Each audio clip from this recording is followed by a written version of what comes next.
Hello everyone and welcome to this webinar from the Australasian College of Road Safety on systems safety.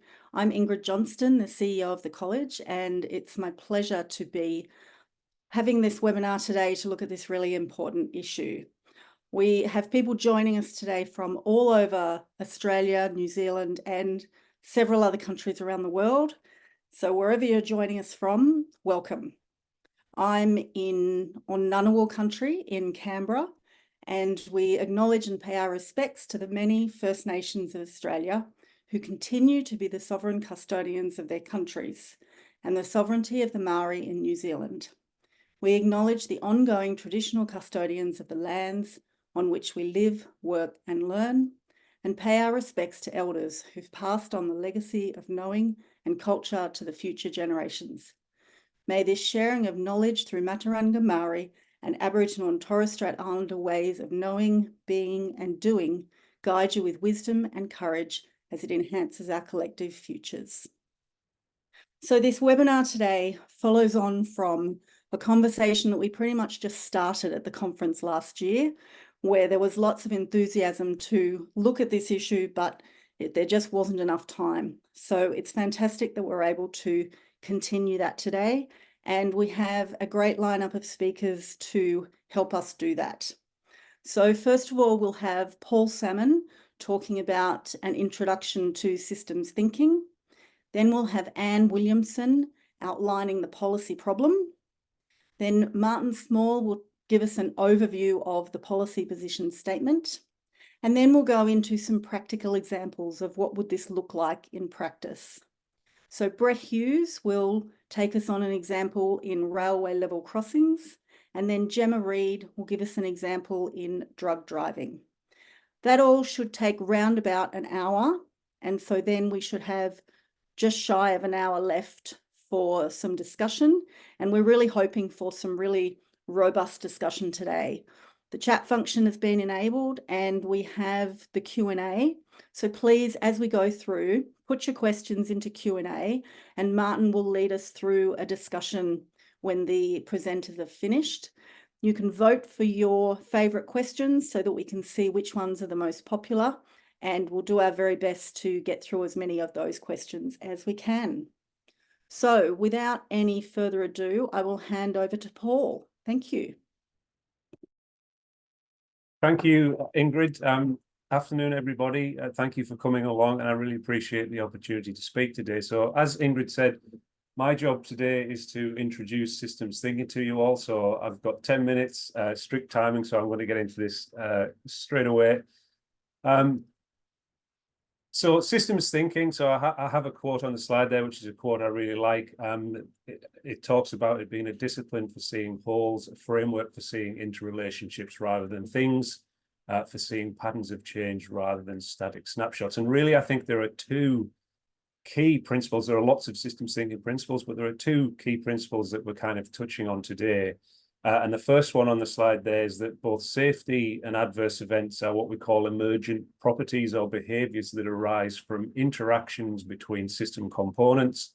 The key point there is to think about interactions. So we're talking about how different components in the road transport system interact with one another and what results from that.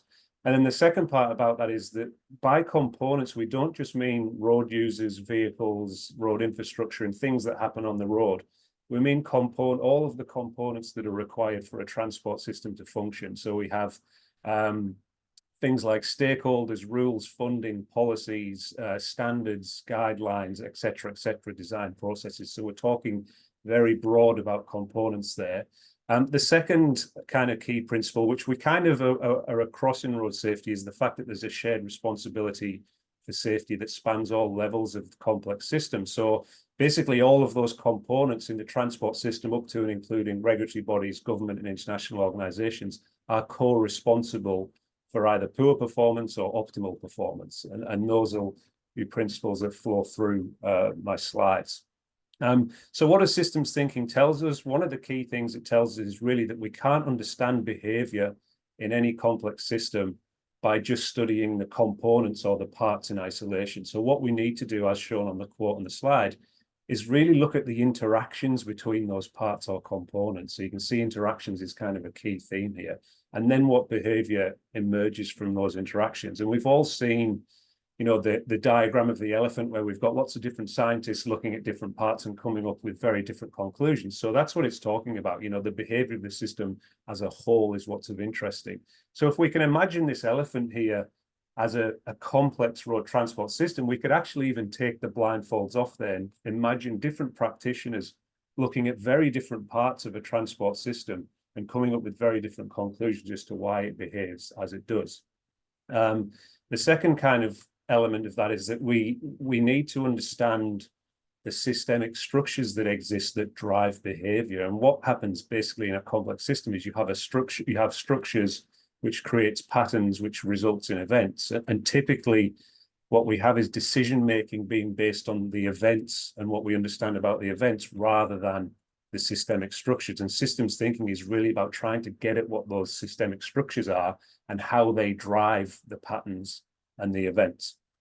And so within safety science more broadly, we have a widespread acknowledgement that the kind of human error approach is no longer viable for safety management, and actually systems thinking is the way forward. And we call this the old and the new view. So just to run through some of the key aspects of those two here. And unfortunately, the old view is quite prevalent in road safety still. So the old view tells us that human error is the primary cause of all crashes. To understand failure, we need to zero in on this failure and look at it in detail. Road transport systems are safe because we're really clever and we've designed them to be safe. And it's really only pesky, unreliable, and erratic humans that make them unsafe. And therefore, with that thinking, the way to make these systems safe is to restrict human variability in behavior through procedures, through automation, through reprisals, through enforcement. And as I said, in safety science, we've moved on from that. We acknowledge that this is no longer appropriate for the inherent complexity in systems. And the new view really, which is systems thinking, tells us that human error is a symptom of systemic issues. And that's really important for DAY. So what we're saying is human error is not a cause of anything. It is a consequence of broad interactions in a system. Any crash is created by multiple contributing factors from across that system. To understand failure, actually, we need to understand why people's actions made sense to them at the time, what the influences were. We need to go, how we say, up and out into the broader complex system and understand all the interactions rather than down and in to the final decision or error and try and understand that in detail. Actually, any system with humans and technologies in are very complex, they're inefficient, they're unsafe. Road transport is no exception. And really, humans create safety through variability in practices at all levels of the system. And that's something that we talk about adaptive capacity. And so we need to design to support that adaptive capacity, not restrict behavior, because when we restrict human behavior, we lose the adaptive capacity. And so the model that we use, and the most popular model in road transport applications, I think, is Rasmussen's risk management framework. I won't spend too much on this because Gemma will go into this a bit more. But it's a very simple and powerful systems thinking model. And what it tells us really is that any complex system has a hierarchy, as you see on the left-hand side of the slide. And there are multiple stakeholders across all levels of this hierarchy. And really, behavior in the system is created by the decisions and actions of all stakeholders at all levels of that hierarchy. So you can't isolate that hierarchy down and try and understand the behavior by looking at stakeholders at just one level. The second key point that the model tells us about is vertical integration, which you need to keep systems safe. And this tells us that the decisions and actions that are made at the higher levels of that hierarchy need to flow down through relevant, appropriate controls and influence behavior at the lower levels.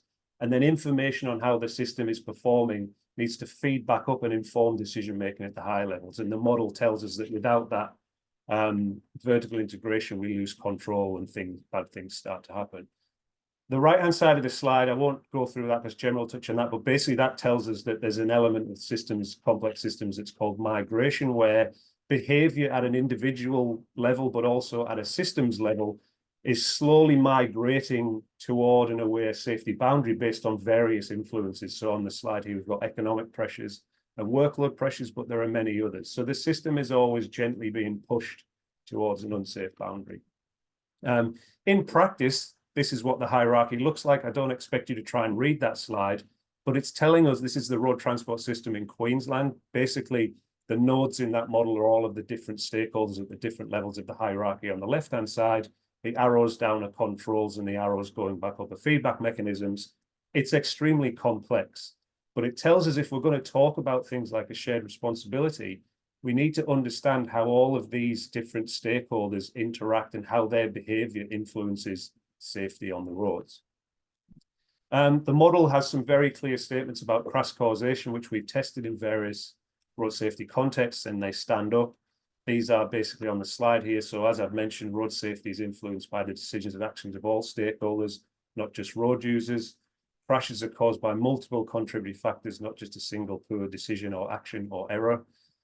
Crashes result from poor communication and feedback, so the lack of vertical integration. And then we have that element of migration where behaviors are not static, they're continually being influenced by influences both within the transport system and external to it. Which brings me to the second key thrust of systems thinking that I think we need to acknowledge. So the key point here is that the causes of road trauma don't just exist within the road transport system or the boundary that we've artificially driven around the road transport system. So this is some work that we did looking at drink driving, where we were trying to understand all of the different factors that interact to create drink driving related trauma. And what you see is a causal loop diagram. Basically, the green arrows with the pluses, they show a change in the same direction. So for example, you can see drivers under the influence of alcohol in the middle of the model. As those increase, crashes increase, and then as crashes increase, injuries and fatalities increase. The blue arrows show a change in the opposite direction. So if you look at the top in education, you can see that as we increase education, the number of drivers under the influence of alcohol goes down. So this is an interesting model, but what it really shows is that our current road safety interventions, they're having an effect, but they're not having the full effect that we need. So we've got education, enforcement, improved infrastructure, occupant protection. They are having effect on the number of drivers under the influence of alcohol, which has an effect on the number of crashes, but they're not dealing with some of the key causes of the problem. So for example, societal alcohol consumption levels, alcohol addiction, that should say there's an error there. And so we do need other interventions outside of the road transport system. So things like alcohol rehabilitation, public health, alternative transport, marketing, and responsible sales. So this is a clear message that we need to work with people outside of road transport to actually tackle problems within road transport. So I'm kind of running to the end of my presentation. I've got 2 slides. So what does that mean for the talks moving on and for moving forward? So systems thinking is a philosophy that provides models and methods for understanding the behavior of complex systems. Some key messages within that: human error is not a cause of anything. It's a consequence of poorly functioning systems, or in fact, even variable systems. Behavior within road transport system is influenced by many factors, some of which are external to the road transport system itself. To understand and prevent crashes, we need to go up and out and look at the overall system rather than down and in and look at individual behavior. Fixing broken components, road users, vehicles, infrastructure, has likely taken us as far as it can. It has had an extremely powerful effect, but we're probably reaching a point of diminishing returns. And so from this perspective, a shift is required from reductionism to holism, from components, behaviors to component interactions, from reactive capacity to adaptive capacity, and from silos to networks. We'll have a discussion on this at the end, but what does this mean moving forward is the big question. So I put a slide up a couple of years ago at a road safety conference, which seemed to resonate with people. And all I was saying here was, this is what a road safety strategy based on systems thinking could look like. I'm not saying this is what it would look like. And so what we did is basically added the societal element around the safe systems diagram to acknowledge that societal issues will have a strong influence on road safety no matter what we do within road safety. We've replaced the pillars with a new set, which are based on principles of systems thinking. And Gemma will go into details with these, but basically, it's about focusing on interactions. And again, the key point there is that's across the road transport system, not just on the roads, about design for safe adaptive capacity, promoting safe variability in migration, and safe stakeholder behaviours, again, across the transport system.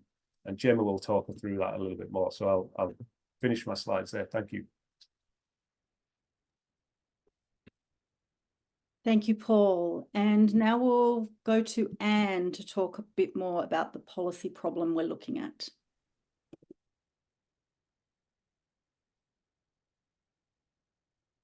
Good morning, everyone.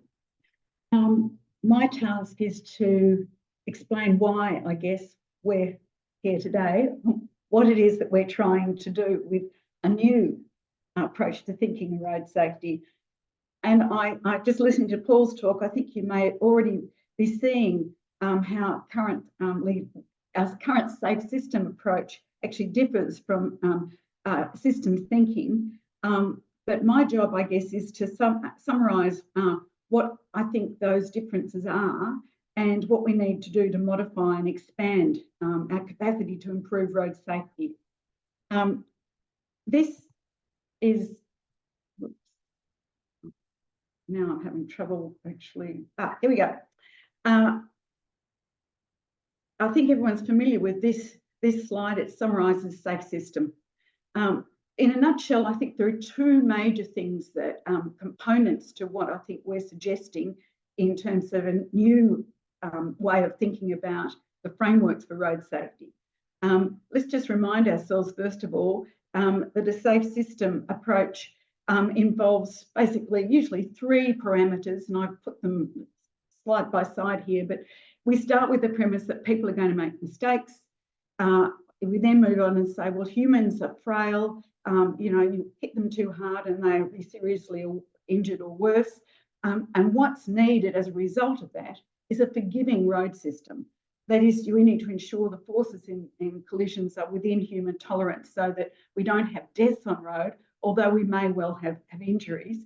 But certainly with elements of the system that we focus on then are ones that actually mitigate the consequences of errors and crashes and try and reduce the numbers of fatalities and serious injuries. So you get the kinds of approaches that we're very familiar with. We manage speed, and that's seen to be a really primary component of road safety currently. We do roadside barriers, that's a big issue, airbags in vehicles, driver assists technologies that step in when the driver makes an error, and so on. But, and this is a bit of a big but, it is for me anyway, the safe system doesn't acknowledge some important things about error. And I think Paul's already mentioned this, but let's, in a nutshell, look, it absolutely, we are ignoring the fact that many road user errors, seen mistakes, whatever you like to call them, and many road user characteristics are actually caused or made likely by the road system design and characteristics themselves.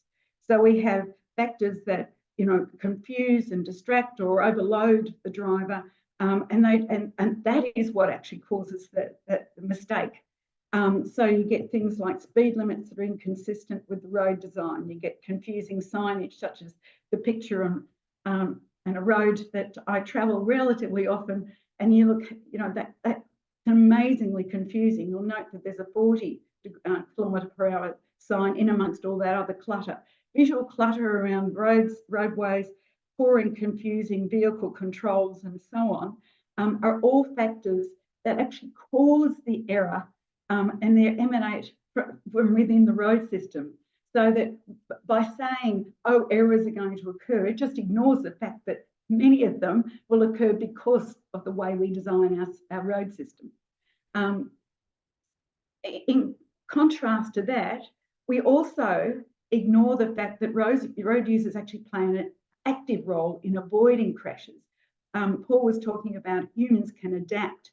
Even when the road system is clear or unclear or confusing, oftentimes drivers, especially experienced drivers, can actually figure out what it's trying to do. I mean, the traffic light is hiding behind the power pole, or you just need to see a little glimpse of the green and you know that there's a traffic light there. A road system where you've got temporary markings on the road, people, you can often see people sort of slow down and go, oh, what is this? And then as soon as they figure it out, they take off. This one on the right-hand side, as I look at it, is amazing that people turning left under that condition, that there weren't more crashes there.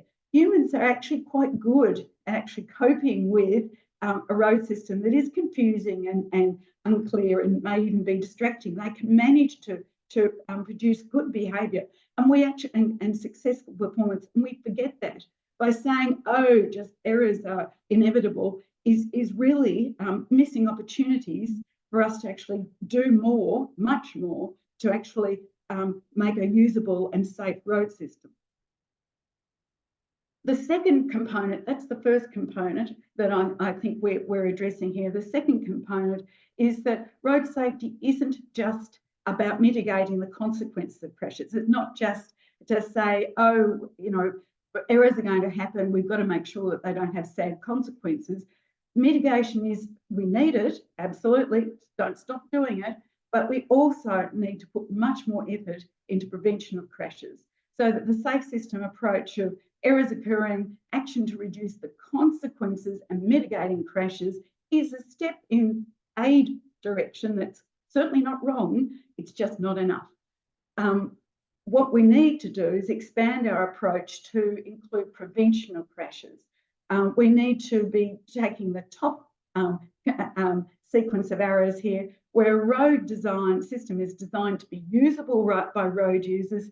As such, you don't get errors because it's intuitive. They understand what the road system is about. We had Jan Tues at our conference last year who talked about self-explaining roads, which in Holland has really, if I said taken the road by storm, kind of. It certainly has, it itself has a huge impact by preventing crashes. We don't have to wait for the crashes to occur. And whilst we need the bottom set of arrows, some errors still will occur. There's no doubt that there are circumstances that whereby people will make an error or get confused and respond too late or something of that nature. And we do need to have mitigation as part of our arsenal of road safety tactics, but the prevention one is where we're really missing out at the moment. So that the safe system and the systems thinking approaches can dovetail. I think they work really well together. I see that the mitigation end is something that we've really done extremely well at, but it's absolutely not serving us well now because we've reached, if anything, a plateau in our efforts to reduce road traffic crashes and certainly serious and fatal ones. But we need to be taking much more account that we need more usable roads. We need to acknowledge that road errors are made more likely by the road system, and we need to address that. And we need very much to be looking at prevention of crashes through a proactive focus on bringing in all the elements that bring to bear. And Paul was talking a lot about the nature, the breadth of which that we need to go searching for those. So that in developing road safety policy and strategy for Australasia, we do need to extend the safe system approach. We need to acknowledge the role and interaction of multiple components of the road system, but the road system in broad, not just the roads and vehicles and rules, etc., and the road user, but we need to actually look more broadly at why many of those actions aren't looking good, why the road causes problems for drivers, etc., etc. And therein lies the causes and solutions to crashes. And this will open a whole range of new and very effective approaches to crashes. We need to focus on enhancing the usability of the road system. We only need a road system because road users need to move. So this means that we need to make sure that our roads are well designed, but take into account how people behave and how people expect the road system to be. We need to do the same thing with vehicles. The moment we're going, I fear, in the wrong direction in that kind of area, we need to pull back and say, well, what does a driver need to be safer? Because some of the things we're giving them are certainly not doing that. and road rules that confuse and overload people are also as much a problem and a part of the system that needs to be more usable. And in any change we make or modification of the road system, we need to think about how do users actually, how will they interact with that? And we must expand our focus to include prevention of crashes if we're really going to make an impact now on road safety. Thank you. Thank you, Anne. And I think for anyone in New South Wales, we'll just say Rozelle interchange and leave it at that. Now we have Martin, who will take us through an overview of the policy position statement. Thank you, Martin.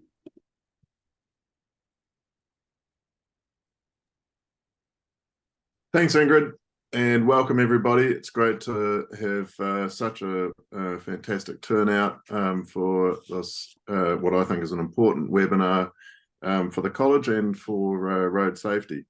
I've got 5 slides that go through an overview of the policy position statement that's been prepared. All members will have received a copy of this position statement, but we've got some non-members here, and so this is possibly the first time you have seen this. The statement was developed by a group of people brought together who volunteered once the need for this position statement was prepared and identified on the bottom there. A notable thing about the process was that we all came from different perspectives and different backgrounds, different things which we had been doing in road safety. And I thought I might actually take a small opportunity now to say that I became aware of something in this area actually when I first started working in transport quite a long time ago, in maritime transport. Where there was a complete overhaul of 150, 200 years of maritime law. And what we did was shift from a very prescriptive compliance-based safety regulatory mechanism towards all commercial operators having to have safety management systems that demonstrated how they were managing the safety of their operations. And that stayed with me through to a point where about 10 years later, I was able to initiate a safety management system program for road controlling authorities in New Zealand. Subsequently, I also was involved in the preparation in about 2004 of the OECD's first foray into this area towards zero, the safe, ambitious road safety targets and the safe system approach. Since then, I have sought to apply my learnings in a variety of ways. And as one of the sort of original authors of the safe system approach, actually, I found it incumbent upon myself in many situations to sit and listen to how people were describing safety. I had zero doubt that what that safe system approach was doing was significantly enriching our capacity to deliver substantial reductions in road safety. But there were a number of things which came together, which meant that in 2021, when we were preparing the deferred first COVID conference of the college, Paul Salmon was invited as the keynote speaker on the last day to actually raise this question of the extent to which the way in which we had been working with that safe system approach had actually incorporated a systems thinking element. So what does the statement say? I'm now actually having a bit of difficulty getting through that thing. So a systems thinking approach is required. It needs to recognize this complex interaction of many interrelated components involving many participants in different situations. Many errors are created by the interactions between these components, and they result in crashes. The design and operation of a safe road traffic system must respond to the capacities as well as the limitations of the vulnerabilities of the human user.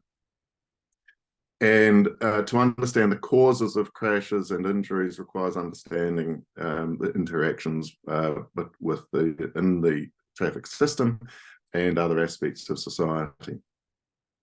And really importantly, from my perspective, different participants, whether they're organisations or individuals, have different levels of authority, responsibility, and power. I'm going to come back to that.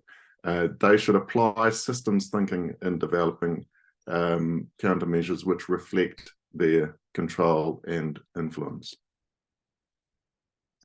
So broadly, the policy positions are that road safety needs to focus on the interactions of the various components and participants in the system to reduce crashes and prevent serious injury. Strategy, policy, and planning need to apply systems thinking, especially in relation to the accountabilities of governments and government agencies, by developing standards and guidance for all sectors which facilitate safe practices, scalable to organisational capacity and capability, and undertaking learning, and by undertaking learning from and implementing reforms as a result of systematic, multidisciplinary and preferably not statutory no blame crash investigations. So really, I'm just emphasise I'm going through the position paper as it stands, as it has been prepared. So what does the paper say about the limitations in our current approach? It says that current rates indicate that business as usual will not really realise our ultimate goal, and that the safe system approach, as it's been often described and applied, has limitations. And we've heard some of those. This is how they're presented in the paper. It treats error as inevitable and impedes the development of strategies that would potentially prevent human error. Usability must be a central design principle. Shared responsibility lacks definition and blurs our understanding of who is responsible for what. And actually, that allows many very powerful participants, and I take you back to the illustrations that Paul provided, allows them to publicly deflect responsibility from themselves onto other participants, usually the road user. And the focus on pillars and related interventions is too narrow. It encourages an isolated focus of one component at a time, and we need to be looking much more at interactions. There were a number of things which we had to go through in the paper the rules within the college, the policy positions need to be kept short and succinct. There was one picture that appears in the paper, in the position statement, and it's this. And it really is reinforcing this notion that not all participants in the road traffic system are the same. There are widely divergent levels of authority, responsibility, and power. And this really gets us to something which has been a problem, and we need to speak about the problem and deal with the problem. There's the problem around how we are talking about shared responsibility. And I've actually stopped using it until such time as there's space. Some clients really want it. I am a consultant. Some clients really want it. I seek to ensure that people are defining what they mean by shared responsibility. What is it? What responsibility is being shared? And who is sharing it? And why are they sharing it? Is it for the reason, essentially, of stepping away from their own responsibilities? And unfortunately, I think that is the case on occasions. We should be talking much more about authority, being whether that's control or influence in the system, about responsibility, and about power. And when I talk about power, I'd say it's decision and investment rights. Who is actually signing off policy decisions? Who is actually signing off investment decisions which affect the safety of millions of people in Australia and New Zealand and around the world? And finally, learning from other fields. And I think this is where we did get to this question of what is the practical effects here. What we know is that safety management in other fields, which are much, much safer and extraordinarily unsafe things, like aviation, like electricity, very, very dangerous things, like the supply of clean water. These are systems where if there's something goes wrong, there is a catastrophic result, or what we term as a catastrophic result. They're actually much, much, much safer than the road traffic system. And so we know that there is a far more, a far safer environment that we can get to with a stronger systems approach. So when we take that right into our practice, it leads us towards organisations demonstrating their safety credentials through safety management systems, for example, through statutory no-blame incident investigations, which, as Paul talked about, extend up and out rather than down and in, and actually reports where public authorities are held to account, as well as private institutions as well, for the safety of the services and the systems that they have in place. And of course, if you look sort of at a different field beyond the specific sort of safety field, this notion that organisations would have a footprint, so a carbon footprint, is definitely something which we can look to in road safety as a means of encouraging greater contribution. Okay, thanks very much. That's the policy position as it's been prepared. Thanks, Martin. And so now let's have a look at what this actually means in practice. What would you do? What would this thinking change in terms of addressing a particular road safety problem? So Brett is going to lead us through an example in railway level crossings. And we do have lots of great chat happening, questions coming through on the Q&A. Keep them coming through there and keep voting for the ones that you like the most so we can make sure that we get them asked when we get to the discussion. Thanks, Brett.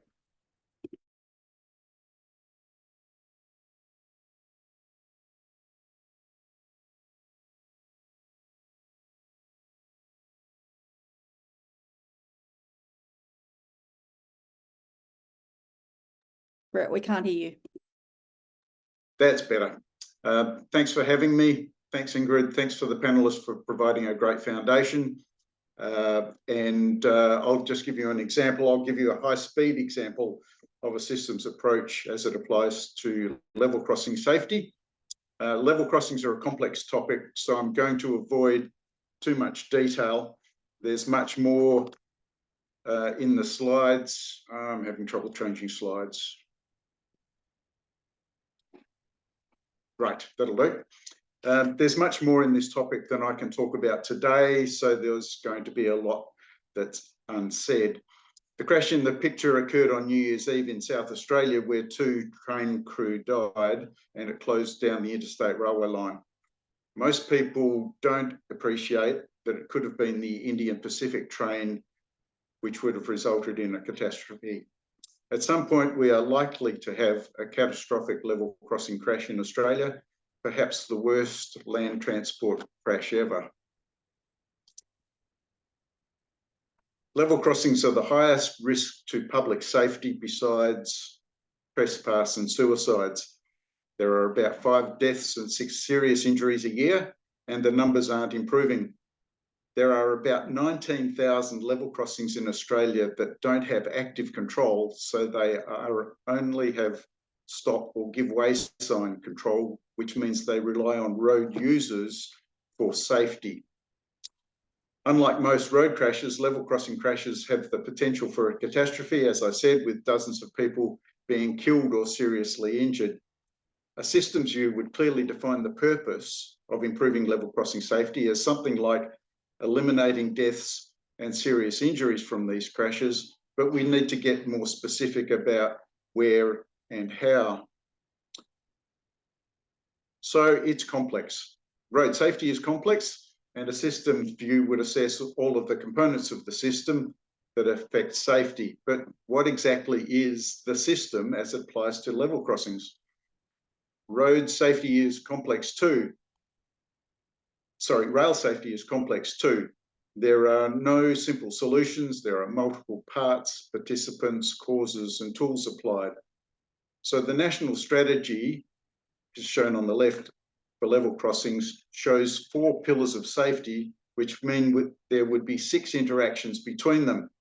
But if you have 4 pillars for roads and 4 for rail, and arguably there's many more than that, because they're mostly different and independently managed, then there are 28 interactions for road and rail safety management together. And just to complicate things, the way that safety is managed and regulated in road and rail are different. Road safety management is based on prescriptive rules, compliance and enforcement and penalties, whereas rail safety in Australia is based on a co-regulatory approach. So the rules are few and at high level. The diagram on the right in the first national level crossing safety strategy was one of the first transport system diagrams I drew before I knew about systems theory and practice. Besides the normal pillars, it illustrates the systems view that there are many more factors and influences that affect safety, which we need to take account of, and sometimes manage. Crossing a railway is actually more complex than it first seems.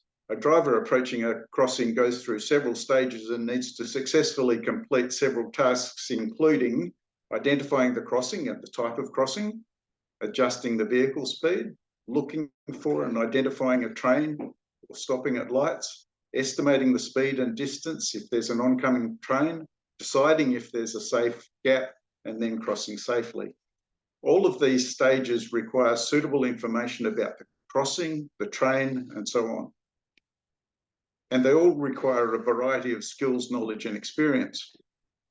Drivers aren't always good at it, partly because they don't always expect a crossing or a train, and partly because they're not experienced. Road safety generally looks at proximate causes and immediate contextual factors. We know about site and crash factors and conditions like light and weather. We can think that a driver didn't give way, but we rarely ask or know why. So a systems view would understand the underlying actions and causal factors. Some may be more structural, such as poor organisational culture or legislation or poor regulation, but these are not commonly considered in road safety, and they occur for both road and rail. Normal people don't accurately assess critical information about level crossings. They're not making errors in rational judgment. It's a biological misconception and misanalysis. For instance, if I gave you some weights that were all labelled as 1, 2, and 3 kilos, and I asked you how much they weighed, then if you added them up incorrectly, that would be one type of error. But how about if you added them up correctly, but then I told you they were all 10% wrong? Had you made an error? No, the system fooled you into coming to a rational but incorrect conclusion, or the conclusion was correct, but the information wasn't. And that's exactly what can happen at level crossings. Drivers often see and respond, but make errors of judgment, which are completely normal psychologically and physiologically. Nobody wants to crash into a train, even those who are reckless, and nobody expects to have a crash. Most crashes occur to normal people responding normally to the conditions that they're faced with.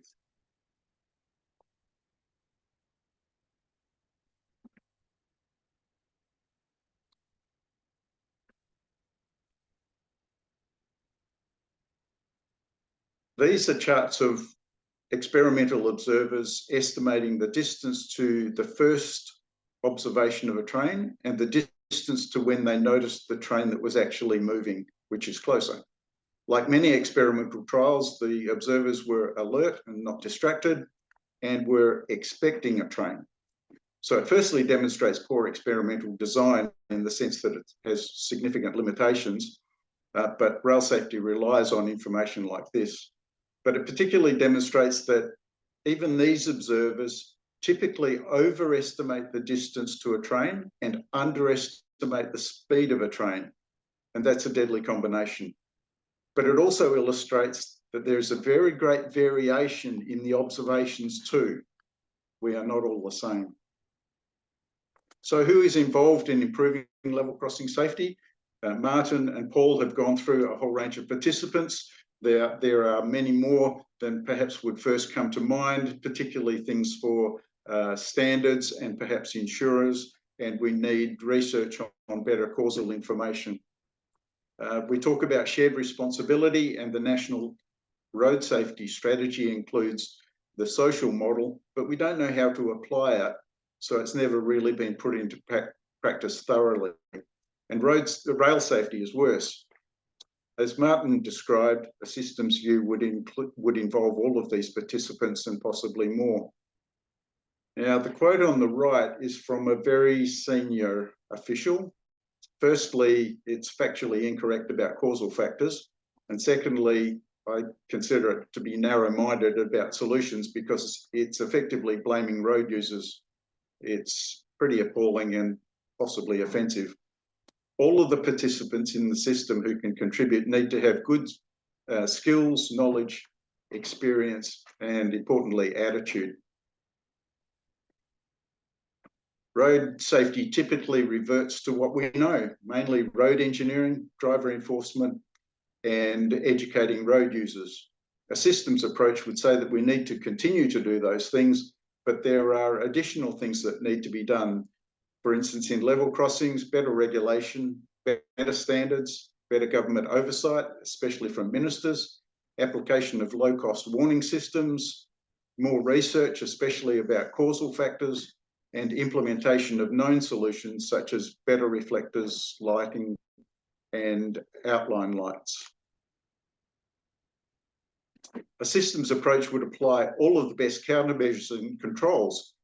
If we compared some of these for level crossing safety, we could think that grade separation is the ultimate elimination solution, but it's prohibitively expensive and would take certainly more than 100 years, despite the good work that Victoria is doing around Melbourne to do just that.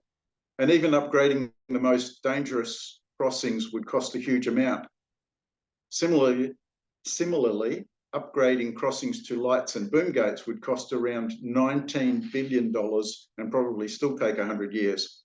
That leaves us with the old backstops of education and enforcement. If we sent the police out to 5 level crossings every day, it would take 10 years to cover every crossing and cost maybe $50 million.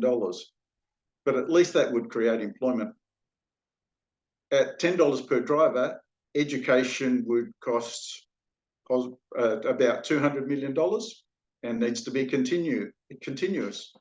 And how effective is it? Which leaves us with some innovative solutions.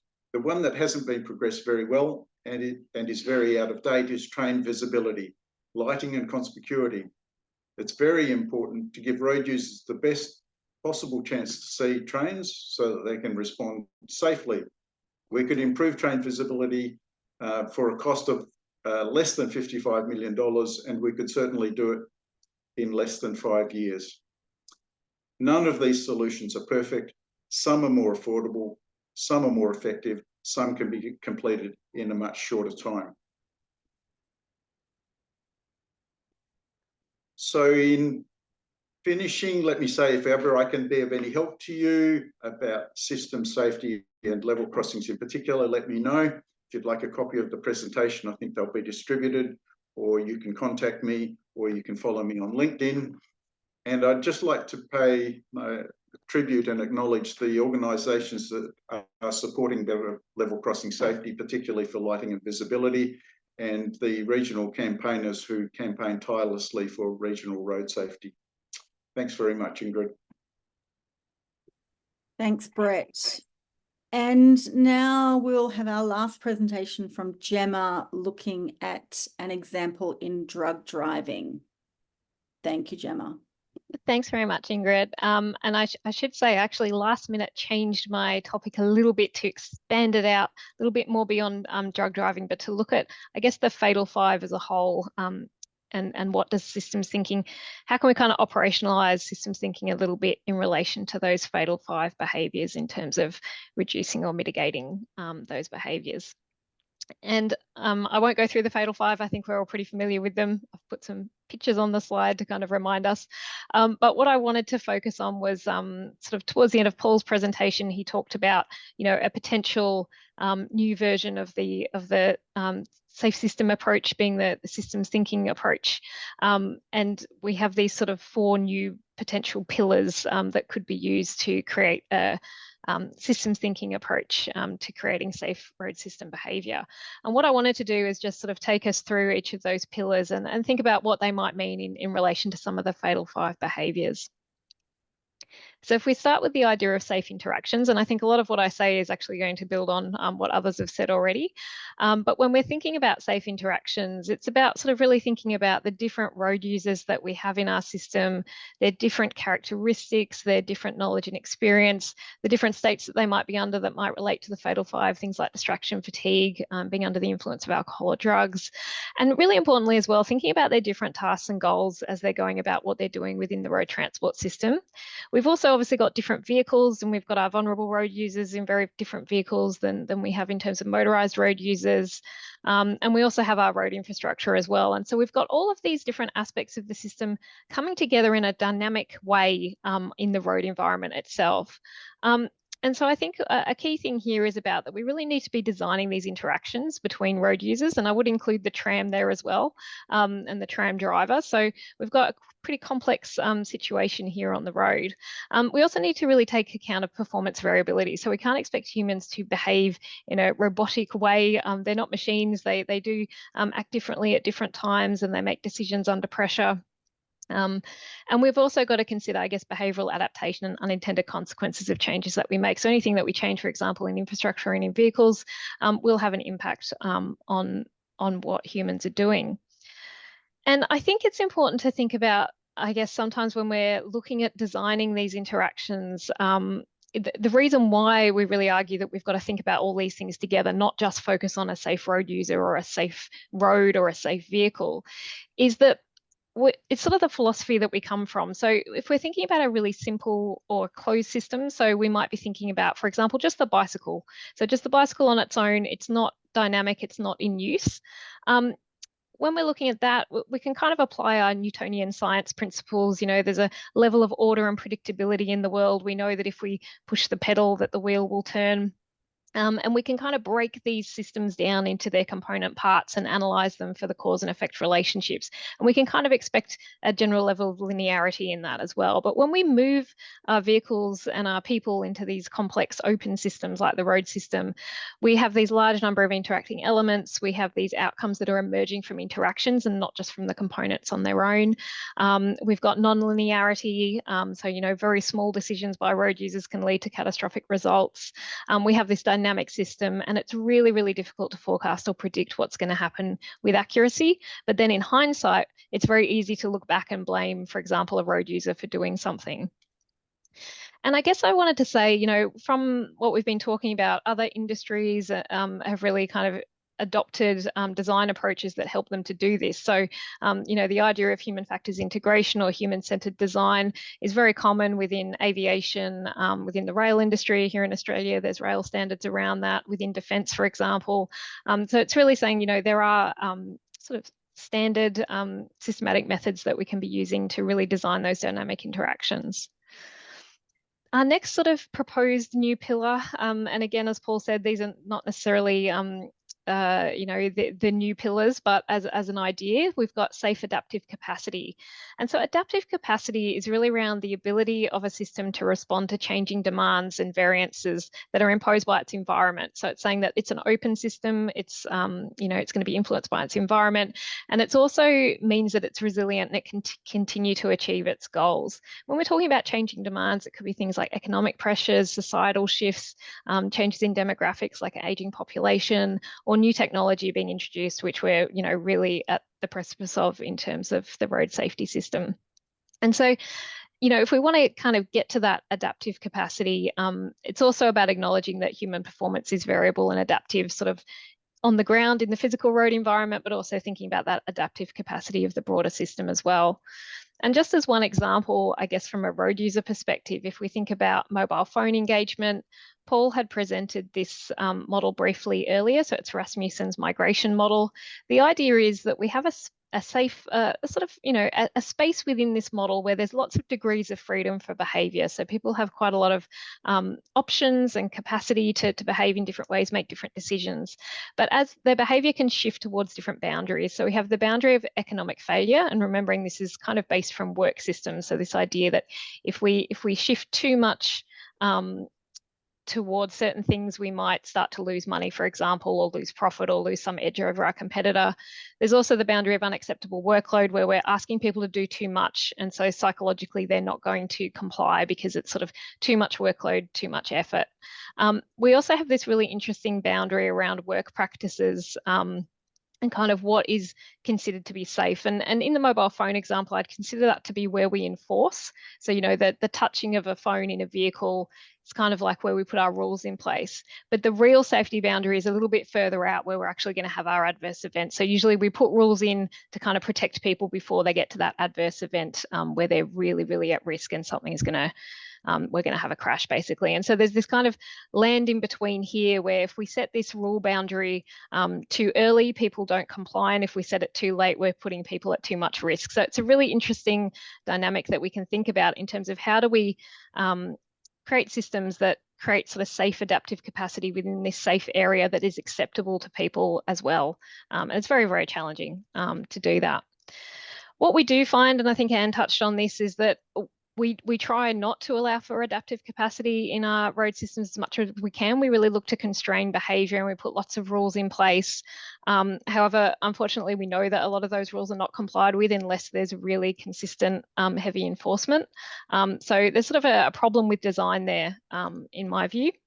And then we also can look at adaptive capacity in the wider transport system. And Paul put a version of this model up on his slide, but this is our full model of all the stakeholders involved in design and construction and operations of road transport within Queensland. You can see how complex it is. And because of this complex system, it's really hard to shift the way that we do things, because we have a lot of entrenched things in the system already, which isn't necessarily a problem, but it's something that we really need to think about. How can we create a system that is more adaptive? So as these external disturbances like new technology, like changing demographics and changing societal norms, how can we quickly sort of shift and adjust how we do things and how we manage safety?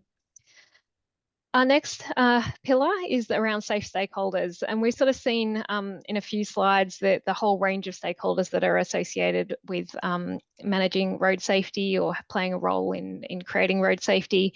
So we've just got some examples here, and I suppose some of the research we've done in the past has identified some of the factors or some of the decisions and actions made across these levels of the system that can impact on things like the Fatal Five. So things like vehicle design standards and requirements that really often happen at an international level even. We have, decisions about urban planning and how that impacts on people's decisions around mode choice, around, what's available to them in terms of public transport. For heavy vehicle drivers, just even decisions about where rest stops are and how accessible they are. In terms of regulation, we don't test for things like fatigue and prescription drugs, for various reasons. we also, if we're thinking about prescription drugs, are we thinking about patient information and the healthcare system and how that impacts on people's decision making when they're using prescription drugs and driving? Work pressures and requirements, family and society and social expectations, and then at the road user level as well, their lack of understanding of risk. So we can see there's sort of lots of things in the stakeholders that we can be working on as well.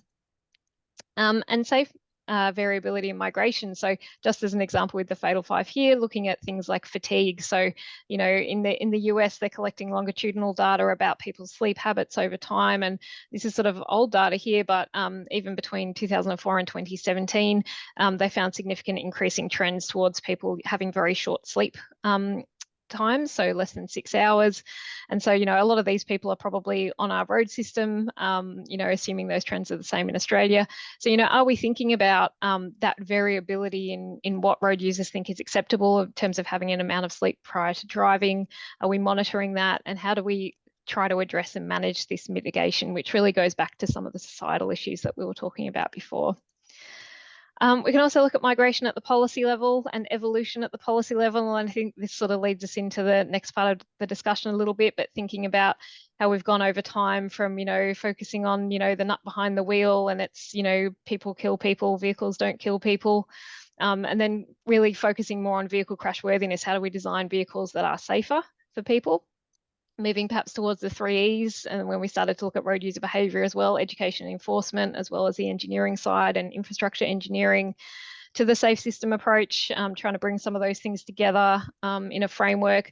And then really we're just sort of, my view is we're sort of looking at the next step in that, that's all sort of building on each other, but we're looking at kind of adding some new ideas to the safe system approach and really embracing the full systems thinking philosophy. I'll touch on this very briefly. The idea of a safe and healthy society. So as Paul mentioned, he'd actually suggested putting this behind the model. We've got a nice article in the conversation that summarises some of this, but, you know, thinking about how things out there in society that are not working well really end up in the road transport system and become a road transport system issue to manage, but actually the solutions sit out there in the wider societal areas. And very briefly, Paul had mentioned our work in drug driving, where we mapped the contributory factors and controls around drug driving. And he mentioned that, you know, social alcohol consumption levels and alcohol addiction is one area that we could look to address. And we took that causal loop diagram that's on this slide and built it into a computational model using an approach called system dynamics. And what this does is basically provide a structure of the system and the key variables, and you put mathematical equations under each variable, and you can model it. It's just a model, but you can model different effects, and you can do some sensitivity analysis around that to validate it. And what we were interested in, so this is a whole sort of model of drink driving and the kind of standard education and enforcement approaches and road safety efforts. But we wanted to look at what happens if we actually address, you know, the number of people just in society who are using or perhaps addicted to alcohol. And we did some modeling around that, and basically, very briefly, just showed that if we just use our general standard road safety effort type approaches, we would over time, so this is over 30 years, I think, we would over time see some improvements in road safety in terms of reduced fatalities over time. But if we combine that with societal public health initiatives as well, we can actually drive the effect down further. So it's probably hard to see the way I've put this, but yeah, we were getting more significant reductions in deaths as well. So a little bit of evidence there, sort of emerging evidence to say that if we kind of address these things from multiple angles and looking at some of those societal issues, that we will actually get a better effect. And we're actually doing a piece of research sort of based on this approach, looking at drug driving in Queensland, and that's being funded by Transport and Main Roads at the moment. So looking forward to sharing the results of that with people when it's available. Quickly just mention that we also talk about a safe culture, you know, the things about, you know, for all of these different stakeholders, what are the underlying assumptions that they have around safety? What are their espoused values? So what do they say about safety? And then what are the artifacts that we produce at different levels that tell us about our philosophies around safety. And I guess there's something interesting for me here, you know, having worked in other industries, you know, in road safety, we don't really look at measuring road safety culture or climate. We might do it at the traffic safety culture level, sort of at the driver level, but no one's really thinking about, well, what are all the underlying assumptions that that people are using to make decisions across the system, and can we change some of those? Do we want to? There's sort of some interesting questions there. So I'll just leave you with this slide, which is, the question, is about a shift to systems thinking. And the way I see it is that the current safe systems pillars pretty much fall within this new pillar around safe interactions, but it's kind of like more that interaction focus, moving towards adaptive capacity or allowing for adaptive capacity versus just our rule-based compliance legalistic approach on the road user. Thinking about humans as adaptive problem solvers, not just about the human error issue, taking a broader focus to look at societal issues as well as classic sort of road safety issues, thinking about culture and the assumptions of all our stakeholders, and then adopting some new methods and frameworks for implementing systems thinking and managing the complexity, or even embracing the complexity that we deal with in these systems. So I'll stop there. Thanks, Ingrid. Thank you, Gemma. And a big thank you to all of our presenters. There's a lot of information there to think about, and everyone's done a fantastic job of keeping to time. So we have a really good amount of time for discussion now, which is great. So I will hand over to Martin. Thank you. Right. Thank you, Ingrid, and thank you, everybody, so far. Now, we want to get through as many of these questions as we can, and there's a lot that's come through. And I was also pleased to see that there's some migration from the chat to the Q&A as well. So if any of that chat wants to be converted into a question, then pop it in there. I thought we might start with you, Anne, with a question from Brett Williams. It says, when I speak to colleagues familiar with the safe system approach about systems thinking, their reaction almost universally resembles the 7 stages of grief, including my own. How would the panel suggest the best way to explain systems thinking approach to colleagues, particularly referencing your dovetailing of the two? And okay. I see it as there being 2 elements that we're adding, if you like, to safe system, adding and taking away. And in fact, I wrote a paper for the Journal of Road Safety in 2021 where I kind of described how we would add some of this thinking into the system safety thinking. What would need to change?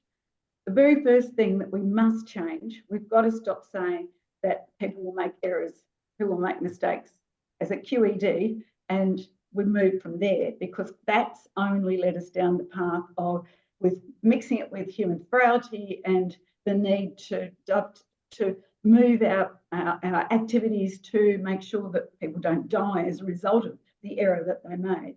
I mean, we're not suggesting in any way that you take that away. We've got it. You just have to take the first premise out.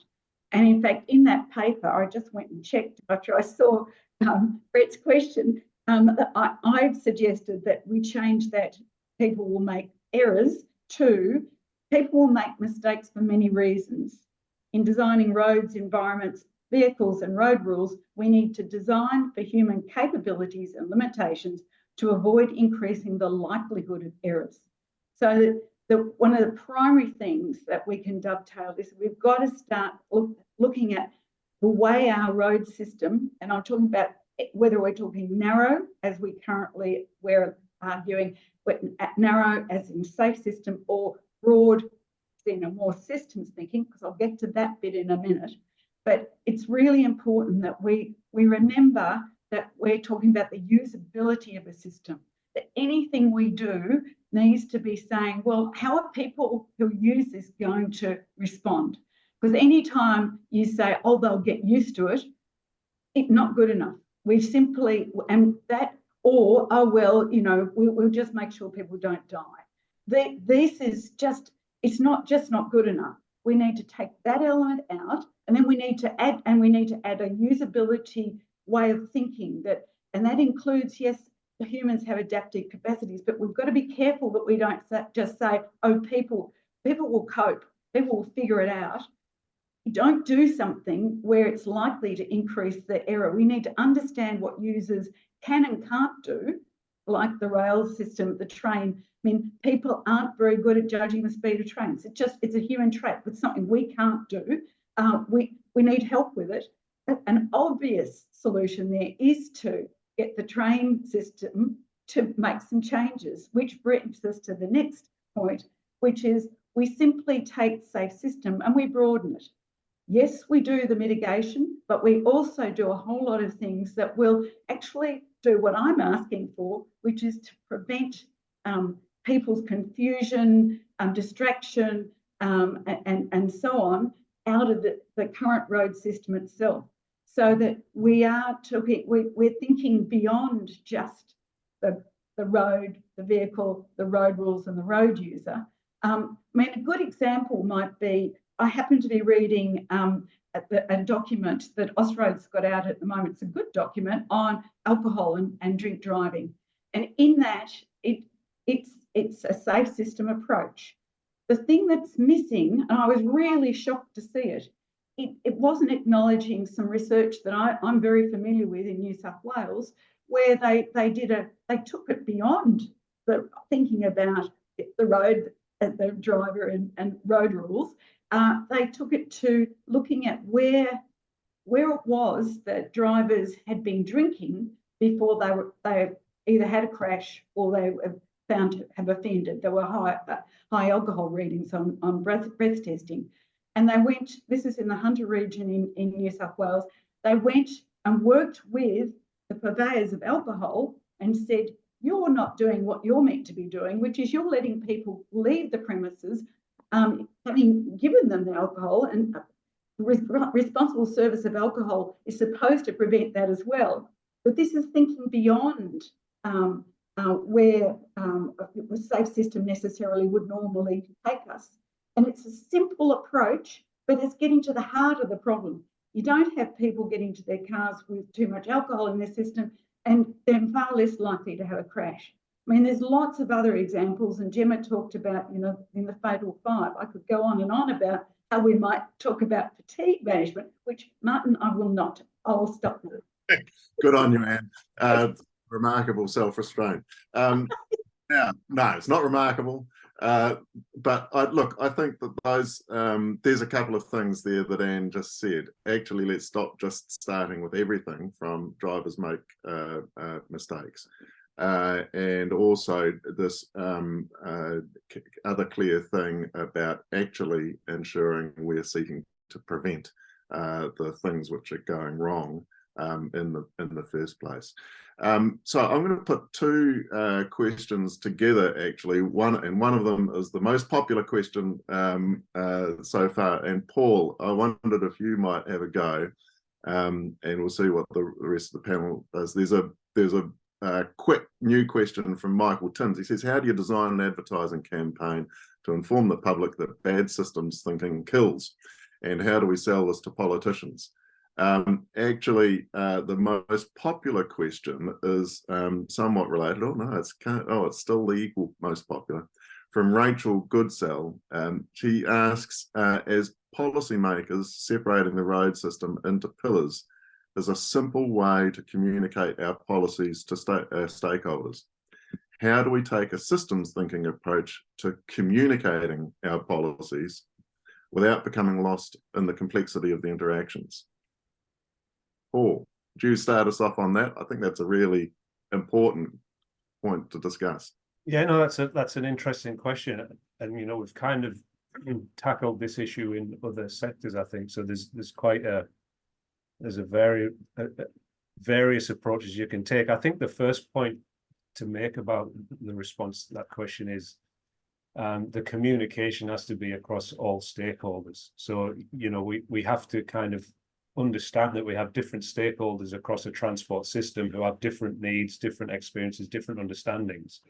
And so any policy that we're communicating to them needs to be tailored towards those people.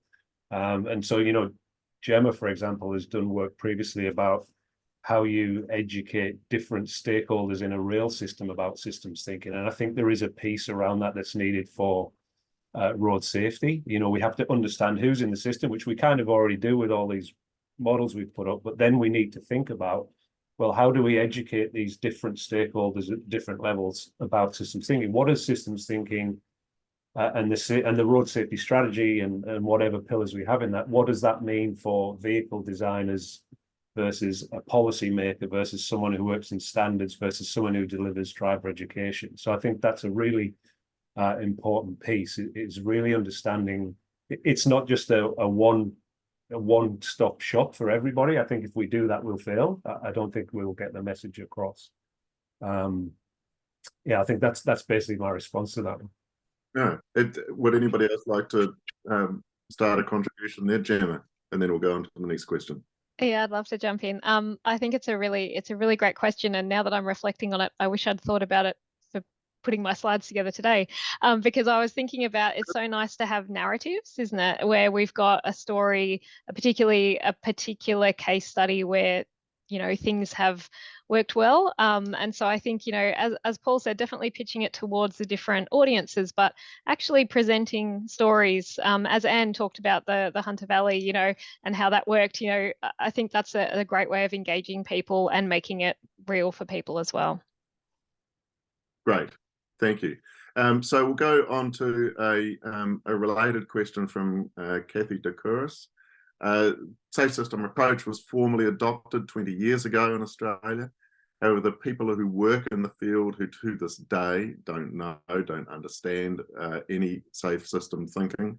It seems to take decades for things to filter down to the front lines, and the old way of thinking is still very, very prevalent. I think safe system assessments have only started getting any significant attraction in the last 3 to 5 years in parts of Australia and most of New Zealand. How do we shift community and practitioner understanding thinking more quickly and efficiently so that a new policy position is adopted more quickly and doesn't create confusion? I'll open that to anybody who wants to step in there. And then Brett, and then we'll go on. Unmute. Look, this is a very topical issue.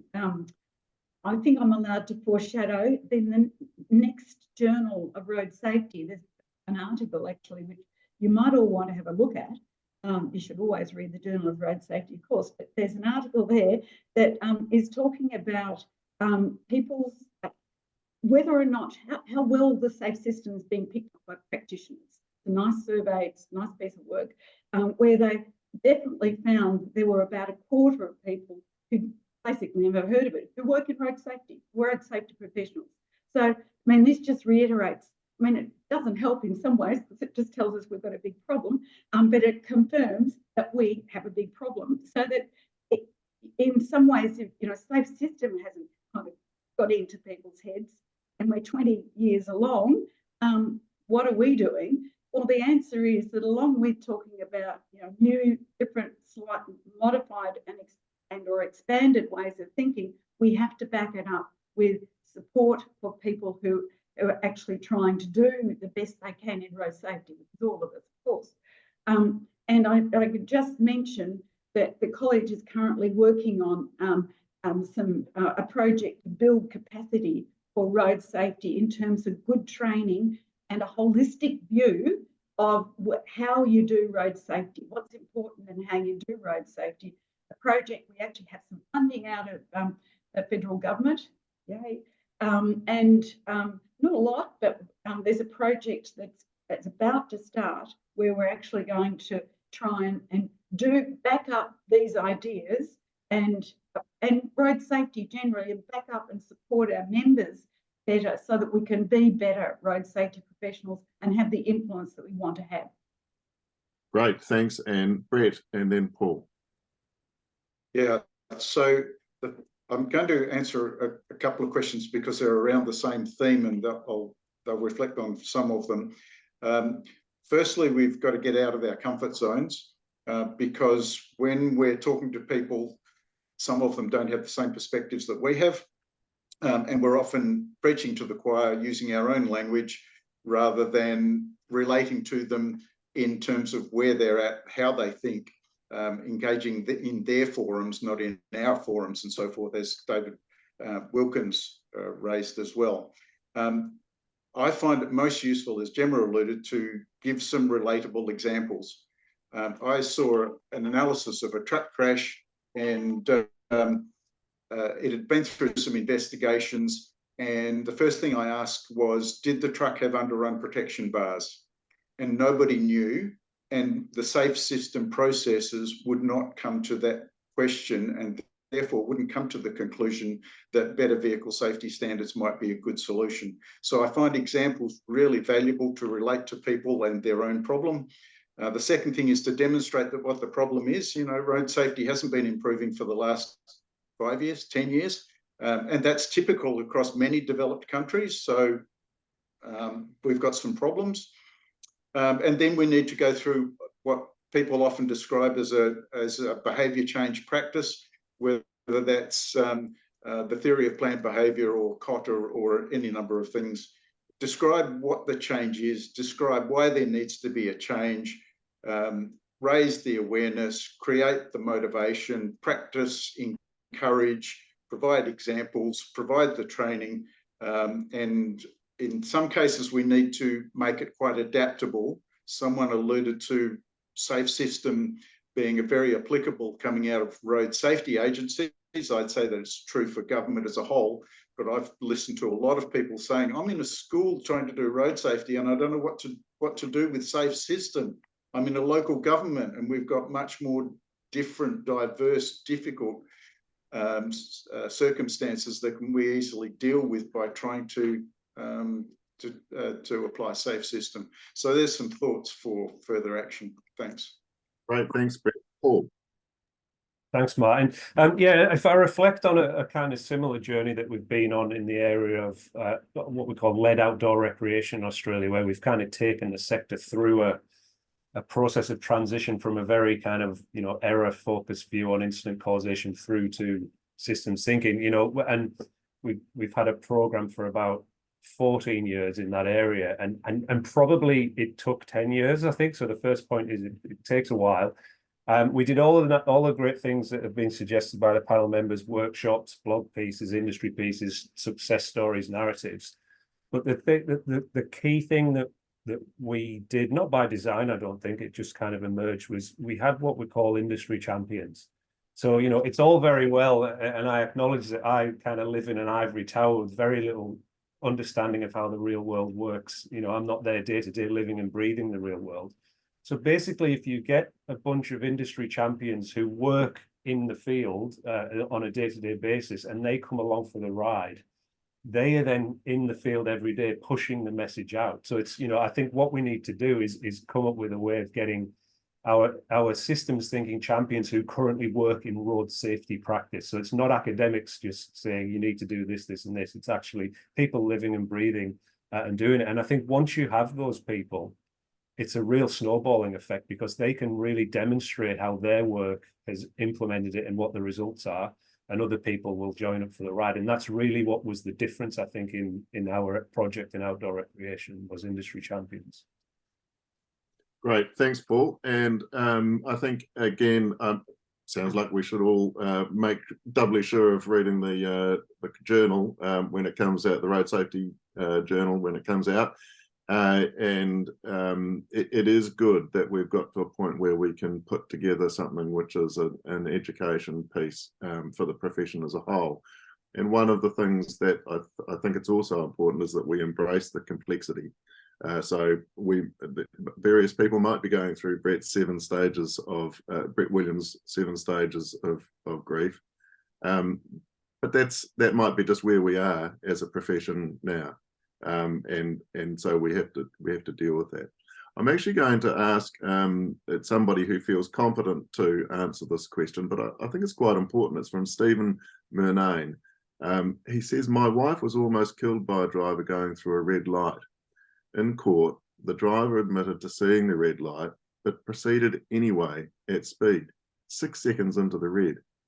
How is this explained in the statement? Human error is not a cause of anything; it is a consequence. So I'd like one of our panelists only to seek to respond to this. Paul. Thanks, Martin. Yeah, I think that is a great question, and I think the response there is we're certainly not trying to remove accountability from the system. And so the way I always view this is we still, even in those extreme cases where somebody is, making a violation, we still need to understand why their actions made sense to them at the time. So with that scenario, for example, we still need to look at, why is the traffic safety culture in that person's area? Why does it kind of influence them to think like that? What are the social norms around behaviors on the transport system? How have they done that repeatedly before and got away with it, and things like that? So I think we still need to acknowledge that there are influences that have made it so that action seems acceptable to that driver at the time. And really, it's in understanding all of that, we can then start to try and stop people's behavior in that way. I think that the principles still apply. Thanks, Paul. From Tana Tan, my question is in relation to the juxtaposition between other industries and roads, like rail, water, electricity. The former can be classed as closed systems, highly controlled and regulated, limited reliance on the public beyond having them as end users. While the former, road traffic, can be classed as an open system, regulated to an extent, but with the public interacting with it regularly. What are some of the learnings from closed systems that could be applied to road safety? Gemma.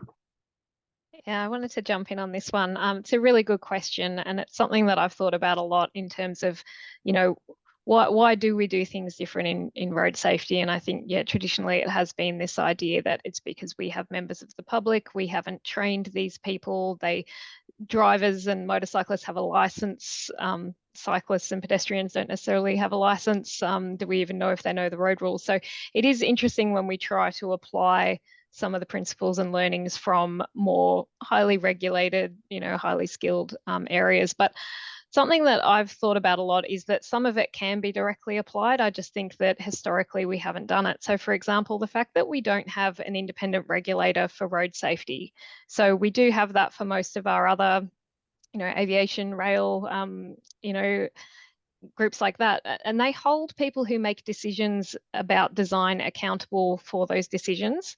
And so I always think that, our vehicle manufacturers, people who are making decisions about road infrastructure design, they're often kind of, left to make those decisions, and it's kind of a consumer choice. So obviously we have ANCAP to try and, tell consumers about what's a safe vehicle and what's not, and we try to influence consumer behavior, and that's great. But wouldn't it be wonderful if we had a little bit more in terms of accountability on those companies, those commercial ventures who are making decisions?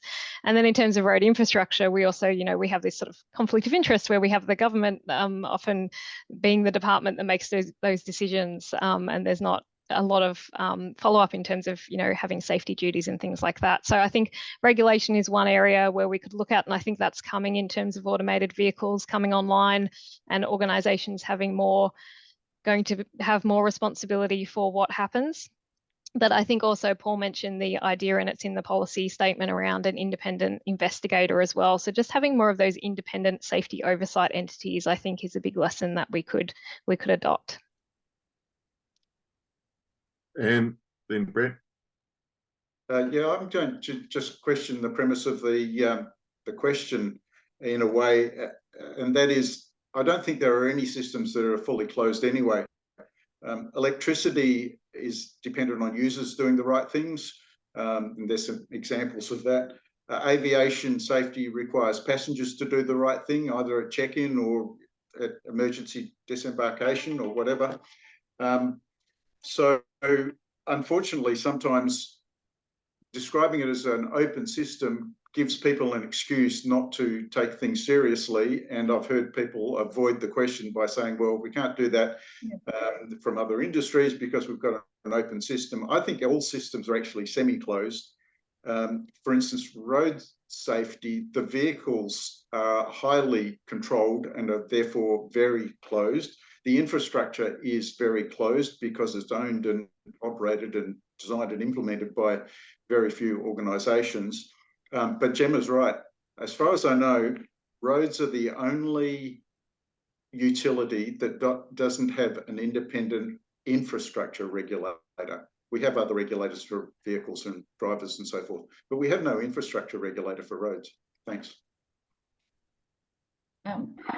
You took the words out of my mouth. Of course, we agree. I definitely, I think the answer is that the closed open are not two completely different things. A lot of the so-called closed systems have open aspects and vice versa.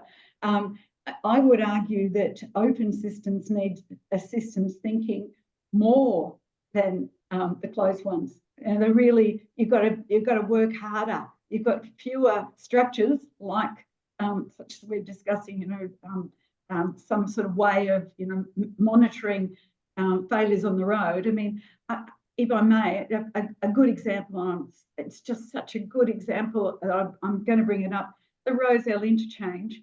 There are so many things about that Rozelle interchange, about signage and the interaction with the road users need to be, were a problem. And they weren't just a problem with the Rozelle interchange, they've been a problem before that in other roads, new road pieces in Sydney that I'm aware of. It probably is true in other places too. But how do we get that message across? Is there anyone who's saying, can we do it better? You know, we just assume that we are doing it better. So in a closed system, in aviation, you know, every crash is investigated to a greater or lesser degree, and there are learnings from it. And you can criticise the way it's done and so on, but that we're trying to do that. We don't have that in road safety. So there are lots of things that really we can learn from those so-called, or the other transport modes especially. And I'd really like to see us picking them up. Thanks. Okay, just step back a little. There's a question here from David McTiernan. Are we risking throwing the baby out with the bathwater? After 20 years of the safe system approach in Australia, have we really applied it to the best that can and should be? Have we squeezed road managers and decision makers to truly adopt, apply and embed it as business as usual? I'm certain we have not, and I'm concerned a systems thinking change would be a step back in progress, even though I agree there are elements that can be adopted to apply it better across all elements and users of the system. Any thoughts? You'd like to respond to that? Then I will. Oh, then Paul will. I'll take it. I'll take the opportunity to respond to a question. I think that what we, I think this is an important period, and you know, this sort of 20 years later, it's I hadn't really sort of quite thought about that until actually I was just doing a little sort of revision for this morning. We are in a particular situation and period in road safety, and have we squeezed as much as we can out of what we currently have in our current policy settings? The answer to that is completely and utterly no. There are so many things that could be done quite quickly, highly cost beneficial, highly effective measures that can be done now with what we know and very recognizable treatments to significantly reduce fatalities and serious injuries. My question is that going to be sufficient? And the answer, I believe, is no, it's not sufficient. I actually think that it is important. There's some variations within our community, I presume. I actually think that the elimination goal is actually really very important because it puts a design pressure on people who aren't feeling any pressure about the safety of the services that they apply. And if our only response is to do what exactly it is that we know now can be done, then that's not enough. it's not going to get us to where we are. So I'm very firmly of the view that we need to embrace the complexity that we have. That doesn't mean that we shouldn't keep running hard on things which can be done right now, and under the control and reasonable decisions that can be easily made. But that's not sufficient. We need to change the way in which we set up those discussions, and it is going to be easy. One of the things which and I'll stop very soon, pass on to Paul. I think that there is this difference between doing technical safety interventions. There are a whole string of technical safety interventions which can be done now. That's quite different to looking at what these whole series of other pressures within society are that impede upon the safety of the road traffic system that people enjoy. And so we have to have both this very precise technical, let us significantly reduce trauma right now through known decisions which can be taken, and actually opening ourselves up to the fact that we don't know all of the things which are going to be necessary in order to eliminate trauma. And that's what the systems thinking is really doing for us, I think. But Paul, your response to that question. Thanks, Martin. Yeah, so I think my response kind of relates to the back end of the question. And I think it's important to be clear, and I think every kind of panel member is kind of pointing out, well, it's certainly not suggesting that safe systems is completely thrown out and we start anew with a whole new kind of approach. And I know I think a few of us have written before how it incorporates elements of systems thinking. I think there's a couple of problems. It doesn't incorporate enough of the core principles of systems thinking. And when it does incorporate them, it can certainly do it better. And I think interactions is one of those. You know, there's a lot of work that's looked at interactions, for example, between a driver and the road infrastructure, or drivers and cyclists maybe now increasing, but certainly we need to do that much better in a much more comprehensive way and across levels of the system, as we pointed out. I think the other point to make is, so I think we take the elements of safe systems that are working and we build on that, and we identify where systems thinking can add value, and we incorporate more of the principles in a better way. But I think the other thing that we really haven't mentioned and we can't run away from is the fact safe systems isn't working. So if you look at the numbers and the trauma that we still have on our roads, yes, there's been success stories, but it's not working. So the argument that we'll go back on progress by removing it is interesting, because I think we need change, basically. And as I say, I'm not saying the whole thing, but I'm saying we need to change parts of it, because obviously the whole thing is not working. And I think that's a piece of work in terms of, you know, what does systems thinking mean? What are our priority areas moving forward? What does the strategy look like if we implement systems thinking fully? It's a piece of work, but that definitely needs to be done. Thank you. Thanks, Paul. I'm just trying to get through these questions, and so perhaps if we keep the questions coming, please. I'm not quite sure that, well, anyway, please keep the questions coming. Could we just think about what are some practical things which could be done now? Becky Bampton asks, what are some enabling actions practitioners can take to put systems thinking into practice to improve the system that we currently operate in?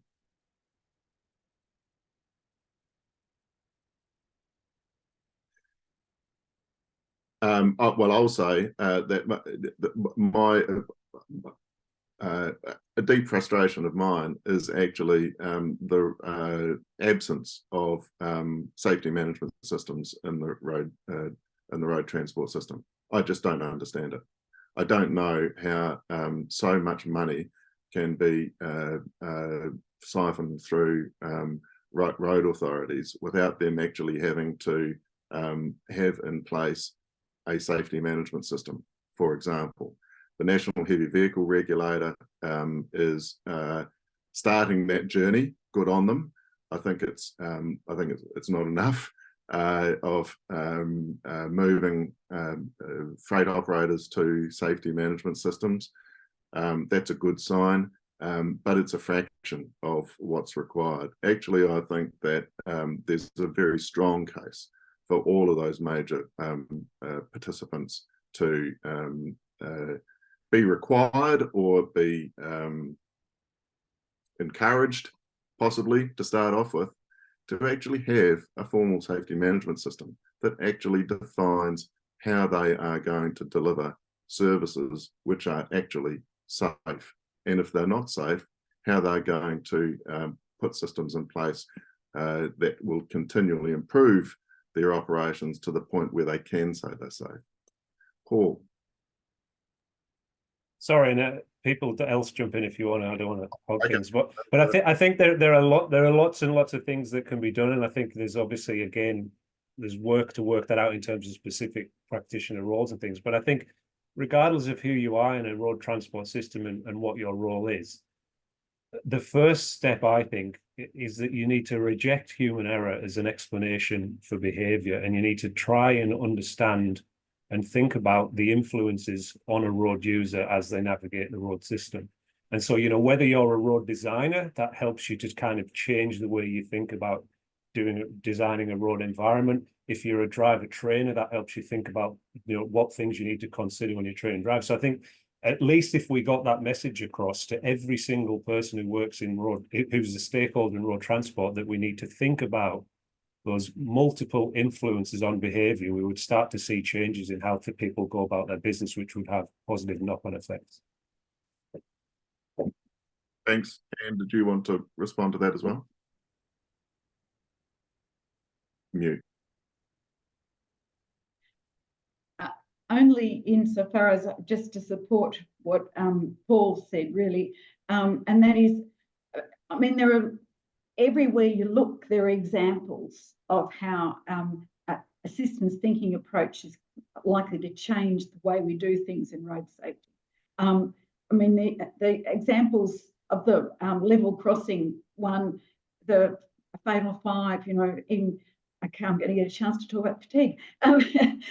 In fatigue management, for example, I mean, the efforts that we go to try and manage fatigue for long distance truck drivers, for example, are really just not getting anywhere. And it requires a safe system, it requires a systems thinking approach to say, well, why are drivers in heavy vehicle drivers in vehicles driving tired? And you get a whole range of answers that take you to things like how they're paid and when they're paid, how much break time they get to rest and recuperate, and so on and so on. I mean, and you really do have to go beyond just the traditional approach that we have. And that National Heavy Vehicle Regulator they've gone some way on this, but in some ways, some way they've gone is both caused more problems than I think we've ever seen before. I mean, long distance truck drivers are doing longer hours, permitted to do longer hours than they've ever allowed before. And the solutions to that lie in our road rules, sure, but also in our things like how distribution centres work. So we have to work with the commercial end of the freight system. So there's all aspects of the freight system play a role. And whilst we've attempted to address that through chain of responsibility, which is a kind of system thinking approach, it's even further beyond that we need to go to make a difference. So, I mean, that's just one example. The design of new road systems, there's a whole heap of things that we need to be thinking more broadly about in terms of how the users are actually operate and might operate in the system. So it's kind of case by case, but the things we've been talking about today, there's sort of philosophical, if you like, or framework ways of thinking about a systems approach is where you start with it.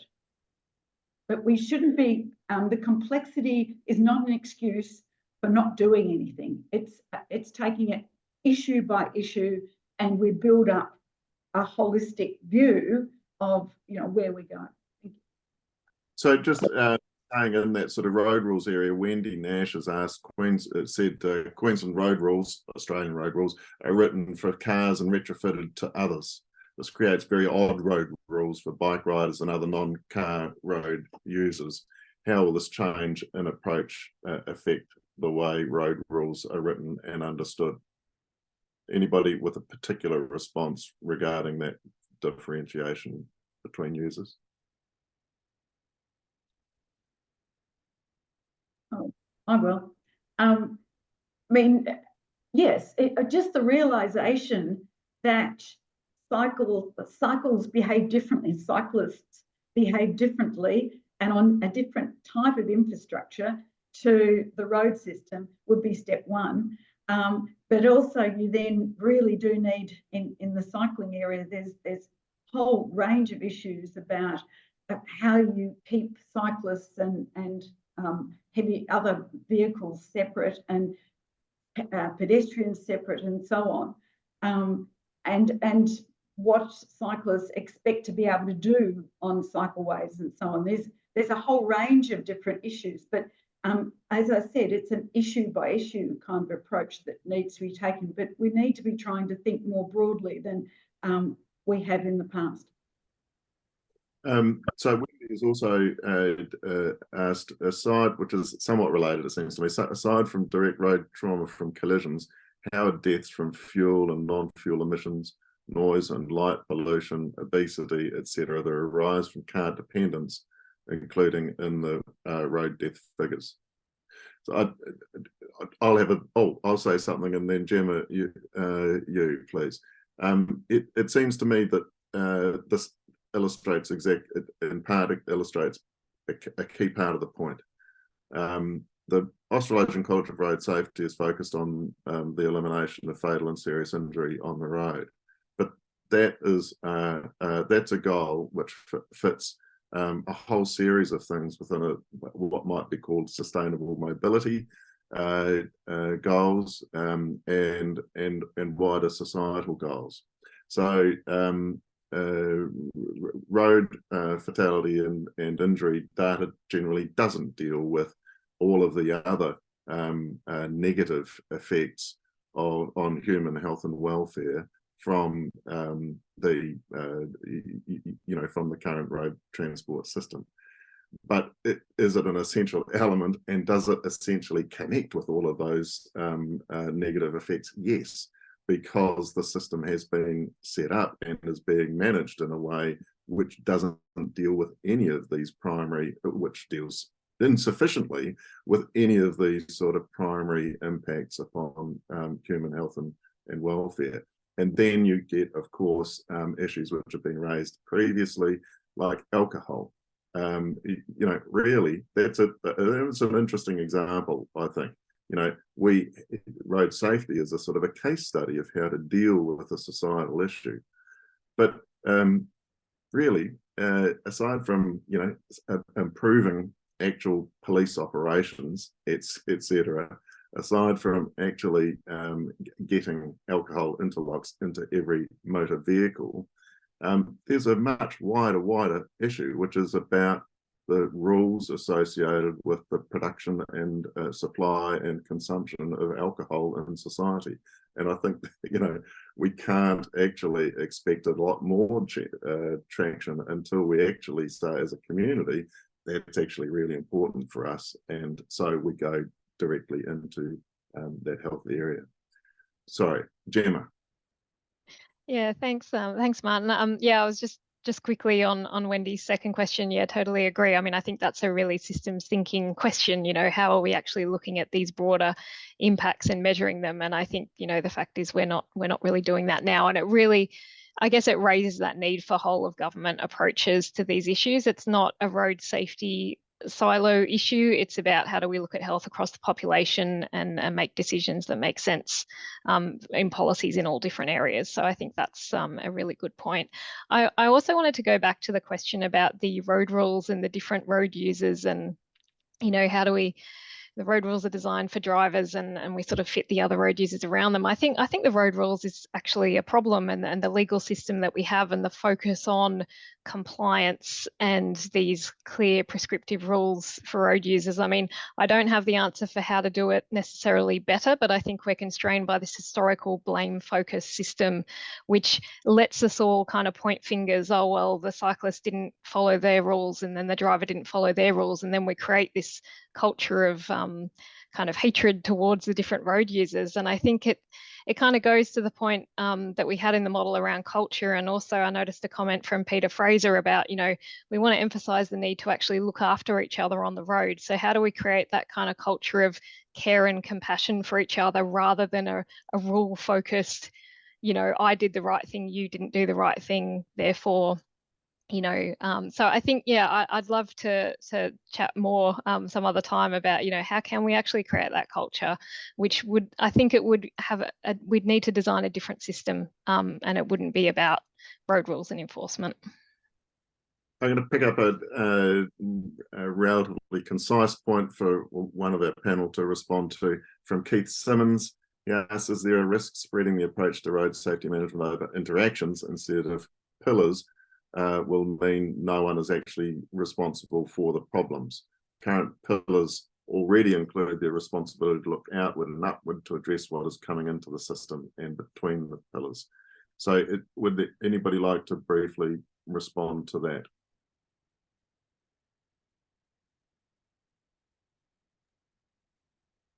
Anne. Well, I think we always have this problem. There's lots of excuses to not do anything and just ignore stuff. Unfortunately, we've all noticed that road safety is going nowhere. Don't know that that's true across the ultimate decision makers, i.e. those who hold the purse strings that allow us to do the things that we want to do in road safety or anything. So, I mean, it's we have to continue advocating. But we need to be advocating such that when we do get some successes, we do get some money to do something, or they start listening, that we actually are trying to really improve things and move along. And I go back to saying we need to emphasize prevention, we need to help users be better road users and so on. And I mean, the culture idea, and this is a long discussion, and I think it's a really good one. I really think that maybe we do need a session like this to talk about it, because there's no doubt that there's a lot of people are noticing that there are a lot of road users who perhaps are more me than, where's the saying thank you, letting people in, all those sort of things. We're seeing much less of that. And how have we created a system like that? Because we definitely created it. How we change it so that we have a more friendly and a system where we're respectful of each other and so on. That's a good question. It's definitely part of the whole picture that we need to be looking at. But certainly it's about just keeping up the effort. We've just got to keep plugging away at it, and with a very clear view of what we want. Thanks. Paul or Brett, specifically on this question of pillars and responsibility. Yeah, so I'll just make a quick shot at it. It's a very serious question. It occurs in lots of different circumstances in manufacturing or community services or a whole range of other things. The Alice Spring problem, climate change, you name it. Everybody can say it's somebody else's responsibility. The endpoint that we get to is it is what it is, and we've got to deal with it because we can't escape it. So one of the things that I didn't say is that I believe in participative democracy. I heard one of our elected representatives say at an ACRS conference, yes, we will agree, we will do everything that you have described that we need to do, as long as the public agree with it. So in today's post-technical policy society, we've got to get vocal, perhaps angry, and hold people to account and say, not good enough. And I don't care whether it's your sole responsibility or not, because we're going to hold you responsible as we hold other people responsible. And we've got to get active. Thanks. Paul?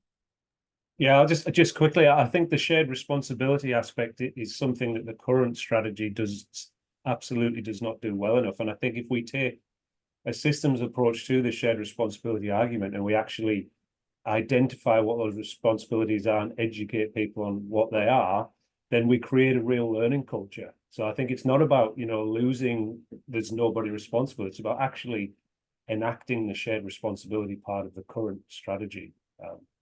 Is important. There's a question here from so I think I'll just take this as one final question, which I'll ask one person to respond to. Perhaps it's you, Anne. It's from Michael Newsteig. You spoke about errors and confusion as being a consequence of the system design. The policy statement says there are many such errors and crashes. What's meant by errors? Do the many errors lead to a significant proportion of serious trauma? How much trauma can be avoided by making the system less confusing? It's a great question, and it's one that people who work on error would applaud you for. That is, the concept of error is, well, reframed. It's just wrong behaviour at the wrong time. This behaviour was right over there, but it isn't here. And that it often applies to what happens on the roads and what a road user has actually done. They've done something I've done lots of times before and got away with it, but this time they didn't. Now, whether it was knowable it was wrong behaviour to begin with, whether it was unacceptable, and so on, and let's put those issues aside now. But certainly, it's what we need to be doing is making sure that our initial design of the system actually takes into account that there are ways of behaving that humans adopt. We're good at some things, we're not so good at others. We're not really good at sort of monotonous, long distance monitoring the road, for example, to use a fatigue example. But certainly, we tell drivers that you take a break every 2 hours because you'll be fatigued if you don't. There's good reasons. Drivers will know that they're fatigued. It's a natural response of the human. There are some things that we are really good at, and working out complexity on the road it's amazing we don't have more crashes because drivers do figure out things for themselves. But and the idea that is it always how often are errors the cause of crashes? Well, there's the research that's oft quoted, the 94% of crashes involved human error, which Singh from the US, he retracted, was it 2015 paper? In 2018, he rewrote it and said, I didn't mean that. It's just it's the most proximal thing that happens in crashes is somebody doing something that looks like they made an error, but quite often it was behaviour induced, and there were other factors that cause it. And it's the other factors that are really important to take into account. Preventing that from happening means that you have to go and look at those other factors. The sign wasn't obvious, it was dark, and lots and lots of reasons. So, I mean, this is a longer thing to talk about, but certainly we really do need to be opening the way we look at safety in road safety in order to start making the changes that we need. And this is the sort of thing that we need to be doing. Great, thanks, Anne. Look, we're coming to the end of the time, and there's still questions which we haven't addressed. One of them is from David Wilkins. He says the biggest problem is getting those who have the power and authority to implement these strategies and actions, to attend these presentations, and to ensuring that the recommended actions are supported and implemented. And there's a few, he says, how do we do this? There's a few questions like that. Also from Maria Eugenia Keller, are we devoting explicit efforts to better define what we mean by shared responsibility? Who is responsible for what, and who is the ultimate responsibility? Who has the ultimate responsibility when road users commit mistakes? And I think that we need to sort of call the thing to a halt. But I think in some ways these questions are sort of encapsulating what the sort of next stage is going to need to be. What we've done so far as a college through this position paper is actually identify that we need to strengthen up we need to improve our game in terms of how we discuss the issues and how we approach the issues. Now the next step obviously is to ensure that there's some change that's made, which is going to substantially improve safety and gets us onto a point where we can have a safe road traffic system. And so the colleges, one question is what can we do? I'd say this is one of the things which we can do actually, is to discuss these things so that we are as professionals in a better position to raise issues, to acknowledge complexity, and to put forward valuable ideas that other people can take up. So I'm sorry I'll take responsibility for not getting through all of those questions. It's been there's a great set of questions there. There's a great chat as well. Thank you all very, very much for joining the webinar today. The presentation material is going to be circulated. There's a question about resources and feedback. And I wonder whether, Ingrid, we could make sure that there's, perhaps there is actually some, curated reading list that people can look through at their own time that's circulated as well. A primary feedback thing in terms of this webinar is that the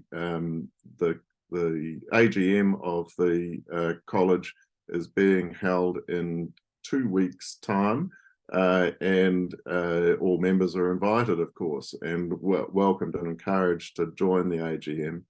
And it's at that point where, having gone through a whole series of processes, including drafting, including a comment and response process within the membership, including review by our policy processes internally, and also by the council that you have elected. The final point is actually the endorsement of the policy at the AGM. So come along to the AGM and endorse the policy.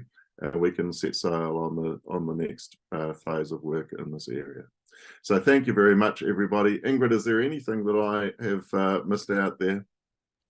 The only thing is, I have just, while we were talking, created an area on the member forum spot where you can continue this conversation, because it's obviously, there's a lot to say. Thanks, everyone. Thank you, and have a good day.